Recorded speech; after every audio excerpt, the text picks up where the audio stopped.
Baxışın ömrümə bir ömür yeter. Qaranlıq bulutlar üstümdən iter.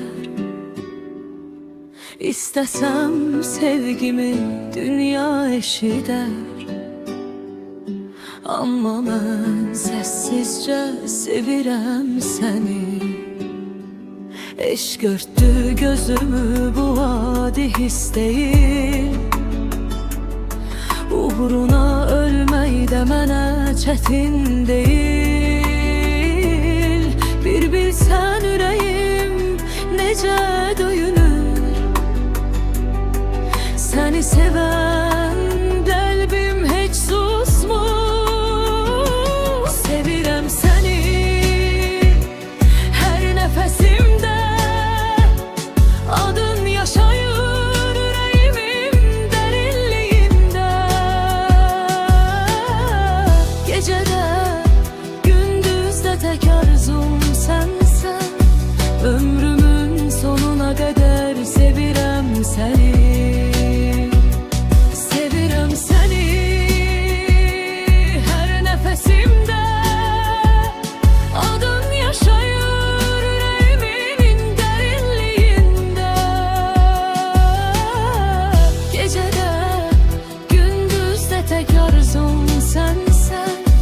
Ömrümün sonuna kadar sevirəm səni.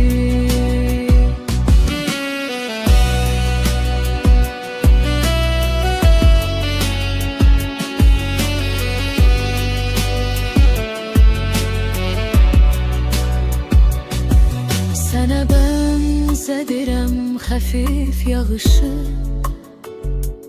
İnsanın titrədən səssiz axışı.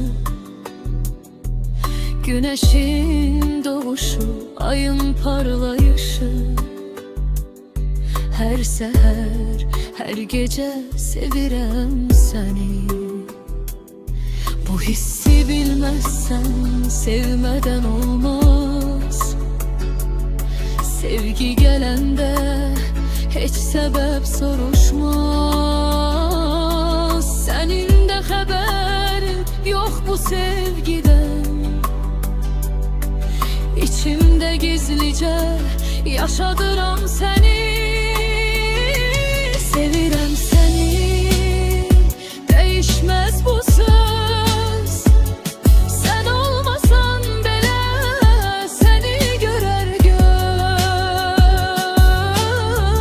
Bir gün duysam qəlbimin səsini, bil ki ömrüm boyu sevirəm səni.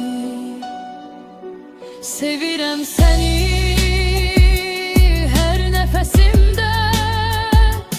Adın yaşayır ürəyimin dərinliyində. Gecədə, gündüzdə təkrar sorur sənsən. Ömrümün sonuna qədər sevirəm səni. Ömrümün sonuna kadar sevirəm səni.